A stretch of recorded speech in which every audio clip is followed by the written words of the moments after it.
Putin tidak menggunakan ponsel, tidak menggunakan internet, hanya menerima informasi tentang perang dari segelintir orang di lingkaran terdekatnya. Dan ketika Menteri Pertahanannya sendiri mencoba memperingatkan bahwa Ukraina menguasai langit dengan generasi drone yang tidak bisa dilawan oleh Rusia, tahu apa yang dia lakukan? Putin sama sekali tidak mendengarkan. Hasilnya, Maret 2026 menjadi bulan paling mematikan sepanjang perang ini bagi para tentara Rusia. Dan para propagandis Kremlin sendiri, orang-orang yang sama yang selama bertahun-tahun memuliakan invasi, sekarang secara terbuka mengatakan bahwa ofensif Rusia telah menemui jalan buntu. Ada sesuatu yang sangat besar telah berubah dalam perang ini, dan itu dimulai dengan teknologi yang diremehkan oleh Rusia. Anda mungkin mengira ini hanyalah video lain tentang drone dan teknologi. Namun, ketika Anda sampai di akhir, Anda akan memahami bahwa apa yang sedang terjadi jauh lebih serius daripada yang terlihat. Untuk memahami apa yang sedang terjadi sekarang, Anda perlu memahami satu hal tentang perang drone di Ukraina. Sejak awal konflik, Ukraina menguasai dua ujung ekstrim. Dalam jarak dekat, drone pandangan orang pertama telah menciptakan zona maut hingga 20 km di garis depan. Setiap kendaraan, setiap tentara yang masuk ke dalam jangkauan itu menjadi sasaran. Dalam jarak jauh, drone menempuh lebih dari 300 km untuk menyerang kilang, pangkalan, dan infrastruktur di dalam wilayah Rusia sendiri. Tapi ada sebuah celah di tengahnya. Wilayah belakang Rusia, yaitu wilayah antara 20 hingga 300 km dari garis depan. Itulah tempat Rusia menyembunyikan gudang amunisi, pusat komando, bengkel perbaikan, dan jalur pasokan mereka. Itu adalah jantung logistik yang menopang seluruh serangan. Bayangkan sebuah gudang amunisi Rusia. Tersembunyi di dalam hutan 100 km dari garis depan, penuh dengan amunisi yang akan menopang pengeboman selama berminggu-minggu. Sebuah drone Ukraina datang diam-diam tanpa ada yang menyadari, dan dalam hitungan detik semuanya berubah menjadi api dan asap. Amunisi yang bisa membunuh ratusan orang Ukraina itu tiba-tiba lenyap begitu saja. Inilah yang dilakukan drone jarak menengah. Dan Ukraina belum bisa melakukan ini secara konsisten sampai sekarang. Pada tahun 2026, Ukraina menutup celah ini dengan generasi baru drone jarak menengah. Dan angka-angka menunjukkan besarnya perubahan ini. Pada bulan Januari, ada 41 serangan jarak menengah. Pada bulan Februari, 61. Dan pada bulan Maret, angka itu melonjak menjadi 115, hampir 3 kali lipat hanya dalam 2 bulan. Tapi bukan hanya drone jarak menengah saja.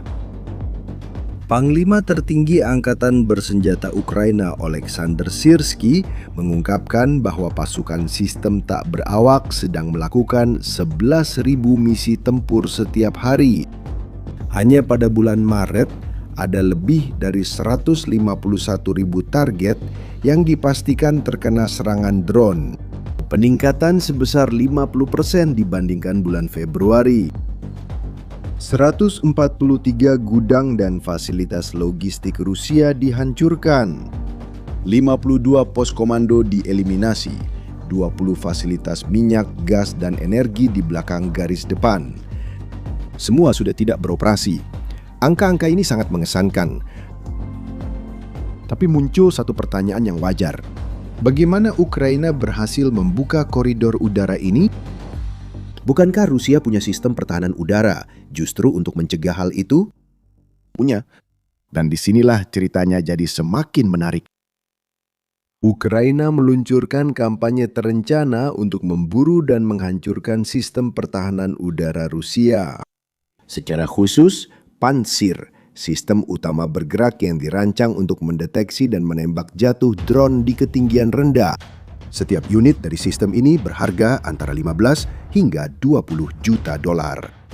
Dan menurut unit operasi khusus Alpha dari Dinas Keamanan Ukraina, pilot elit berhasil menetralkan sekitar setengah dari pansir yang dimiliki Rusia dan beroperasi antara 2025 hingga awal 2026. Hanya pada bulan Maret 2026, 274 sistem pertahanan udara Rusia berhasil dihantam. Para analis pertahanan ini disebut sebagai perubahan mendasar dalam dinamika konflik. Tanpa pansir yang melindungi wilayah belakang, drone-drone Ukraina mulai terbang dengan kebebasan yang sebelumnya tidak mereka miliki. Dan Rusia tidak mampu mengganti sistem-sistem itu secepat mereka dihancurkan. Namun, saat Ukraina membuka langit untuk drone-dronenya, Rusia kehilangan sesuatu yang bahkan tidak mereka duga akan hilang. Sejak akhir 2025, pasukan Rusia secara ilegal menggunakan terminal Starlink, internet satelit dari SpaceX, untuk komunikasi dan mengendalikan drone jarak jauh. Terminal yang diselundupkan bahkan dipasang langsung pada drone serang, memungkinkan mereka terbang ratusan kilometer, menghindari sistem pengacau sinyal Ukraina. Pada Februari 2026, semuanya berubah. Menteri Pertahanan Ukraina Mikhailo Fedorov bernegosiasi dengan SpaceX untuk membuat sistem verifikasi, pada dasarnya berupa daftar terminal yang diizinkan. Semua terminal Starlink di wilayah Ukraina yang tidak ada dalam daftar tersebut dinonaktifkan. Terminal yang bergerak lebih dari 90 km per jam secara otomatis diblokir sehingga tidak bisa digunakan pada drone. Efeknya sangat menghancurkan. Unit elit Rusia Rubicon yang bertanggung jawab atas serangan jarak jauh dengan drone yang dibantu oleh Starlink berhenti mempublikasikan detail lokasi serangan mereka. Sebuah tanda jelas bahwa mereka telah kehilangan kemampuan. Prajurit Rusia melaporkan bahwa mereka kehilangan komunikasi dengan komando. Salah satu pelopor penggunaan drone militer di Ukraina mengatakan bahwa orang Rusia seperti anak kucing buta, tidak tahu apa yang terjadi di kiri atau kanan tanpa transmisi data waktu nyata. Dan yang lebih parah, Rusia tidak punya alternatif. Perkiraan menunjukkan bahwa akan membutuhkan setidaknya 6 bulan untuk menemukan pengganti yang layak. Dan keunggulan Ukraina ini bukan hanya bersifat ofensif. Dalam pertahanan, angkanya juga sama mengesankannya. Ukraina berhasil mencegat hampir 3.000 drone Rusia pada bulan Januari. Pada bulan Februari, jumlah itu naik menjadi 3.600. Dan pada bulan Maret, melonjak menjadi lebih dari 33.000 drone Rusia dari semua jenis yang berhasil dihancurkan. 2 kali lipat dari bulan sebelumnya. Generasi baru drone pencegat Ukraina yang disebut Sting beroperasi pada jarak hingga 500 km, menembak jatuh drone Shahed, yaitu drone serang buatan Iran yang digunakan oleh Rusia sebelum mereka bisa menyebabkan kerusakan apapun. Shahed, yang merupakan senjata utama serangan massal Rusia, berhasil dinetralkan sebelum menyebabkan kerusakan apapun. Rusia sedang mencoba melakukan di wilayah belakang Ukraina apa yang sedang dilakukan Ukraina di wilayah belakang Rusia. Namun, mereka tidak berhasil. Dan sekarang mari kita lihat angka-angka yang tidak bisa lagi disembunyikan oleh Rusia. Sekeras apapun Putin berusaha. Maret 2026 adalah bulan paling mematikan sepanjang perang bagi tentara Rusia. Lebih dari 35.000 korban yang dikonfirmasi lewat video, tewas dan luka berat. 96% disebabkan oleh drone. Pada tanggal 17 Maret, Rusia memecahkan rekor korban dalam satu hari, 1.710 tentara. Untuk memberikan perspektif, itu lebih banyak orang daripada yang bisa ditampung banyak stadion sepak bola kecil dalam satu hari saja. Hanya pasukan sistem tak berawak yang bertanggung jawab atas 900 dari kematian tersebut. Rata-rata harian melebihi 1.140 korban Rusia per hari di seluruh garis depan. Namun, data yang paling mengkhawatirkan bagi Kremlin mungkin bukan jumlah korban itu sendiri, melainkan matematika di baliknya. Mari kita pikirkan, jika Rusia kehilangan lebih dari 35.000 dan hanya mampu merekrut antara 30 hingga 40.000 per bulan, apa artinya ini dalam jangka panjang? Pada kuartal pertama tahun 2026, Rusia merekrut sekitar 80.000 tentara. Pada periode yang sama, mereka kehilangan lebih dari 90.000. Untuk pertama kalinya sejak awal invasi, Rusia kehilangan lebih banyak orang daripada yang bisa mereka gantikan. Presiden Finlandia Alexander Stubb merangkum situasinya. Untuk setiap tentara Ukraina yang tewas, 5 tentara Rusia gugur. dan biaya untuk merebut wilayah hampir 3 kali lipat. Lebih dari 300 korban jiwa per kilometer persegi yang direbut pada tahun 2026, hampir 3 kali lipat dari tahun sebelumnya. Rusia membayar semakin mahal untuk wilayah yang semakin sedikit. Tapi apa yang akan saya ceritakan sekarang mungkin adalah data yang paling mengejutkan dari semuanya. Karena drone-drone Ukraina tidak hanya menyerang para tentara, mereka juga menghantam keuangan Putin. Pada akhir Maret dan awal April, Ukraina melancarkan serangkaian serangan terhadap pelabuhan Ust-Luga dan Primorsk di Laut Baltik, lebih dari 1.000 km dari garis depan. Ust-Luga diserang setidaknya 5 kali dalam 10 hari. Primorsk, yang merupakan salah satu terminal ekspor minyak terbesar di Rusia, juga menghentikan operasinya. Bersama-sama kedua pelabuhan ini menangani sekitar 2 juta barel minyak per hari, sekitar 40% dari ekspor minyak Rusia lewat laut. Pada minggu 22 hingga 29 Maret, total ekspor minyak Rusia turun sebesar 43%. Hanya 22 kapal tanker yang dikirim, 15 lebih sedikit dari biasanya. Kerugian yang diperkirakan?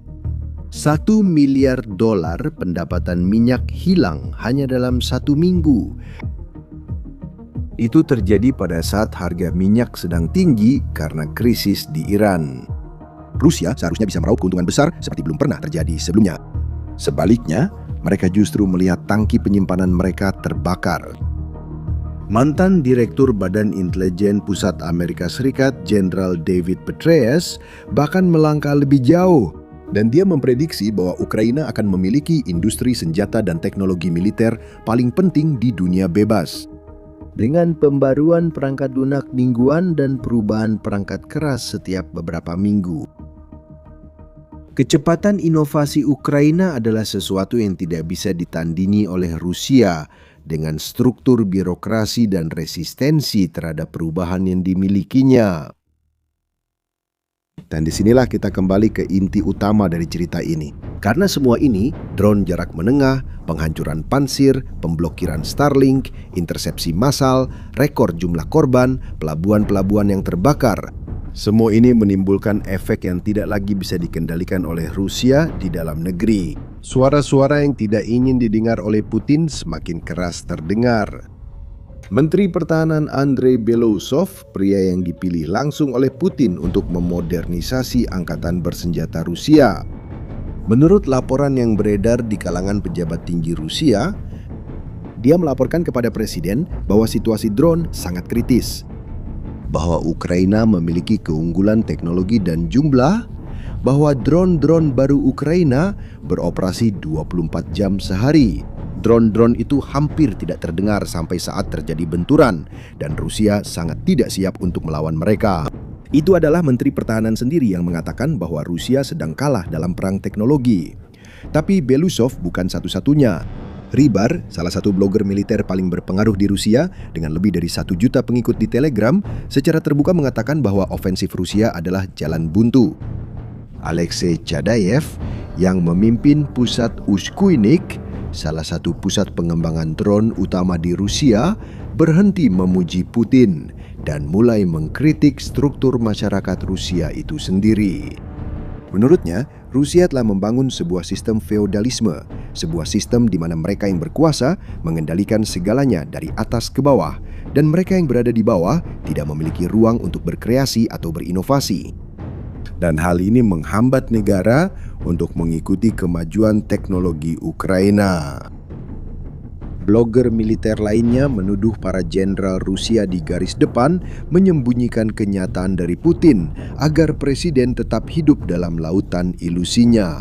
Dan inilah detail yang membuat semuanya menjadi lebih berbahaya. Orang-orang ini bukanlah penentang perang, mereka adalah propagandis yang hidup dari perang. Yang mereka katakan adalah cara Putin memimpin perang ini adalah sebuah kegagalan. Dan ketika para propagandis Anda sendiri mulai mengatakan bahwa Anda sedang kalah, masalahnya jauh lebih besar daripada musuh eksternal manapun.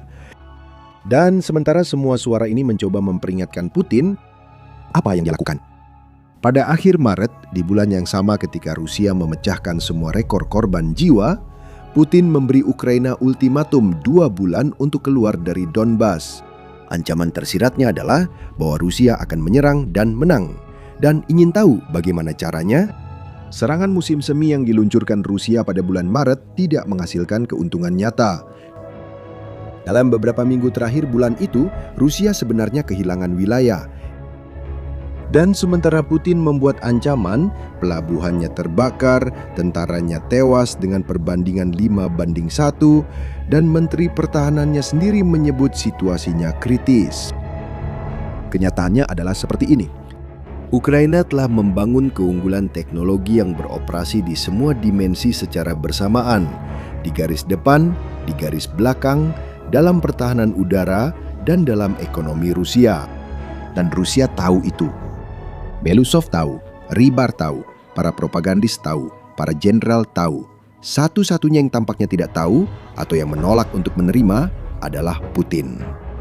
Di awal video ini saya bilang bahwa cerita ini jauh lebih serius daripada yang terlihat. Dan sekarang kamu mengerti alasannya. Ini bukan tentang drone, ini tentang apa yang terjadi ketika orang paling berkuasa di sebuah negara mengurung diri dalam gelembung dan menolak mendengarkan siapapun di sekitarnya. Drone hanyalah akibatnya. Penyebabnya adalah Putin. Dan pertanyaan besar yang tidak bisa dijawab siapapun di Rusia adalah, berapa lama lagi dia bisa terus menyangkal sebelum kenyataan menjadi mustahil untuk diabaikan? Sekarang saya ingin tahu pendapat Anda. Apakah menurut Anda keunggulan teknologi Ukraina dalam drone cukup untuk mengubah hasil akhir perang ini? Atau Rusia masih bisa menemukan jawabannya? Tinggalkan pendapat Anda di kolom komentar. Jika video ini memberikan Anda wawasan yang sebelumnya belum Anda miliki, bagikan kepada seseorang yang juga mengikuti konflik ini. Dan jika Anda belum berlangganan saluran ini, silakan berlangganan agar tidak ketinggalan analisis berikutnya. Sampai jumpa di video berikutnya.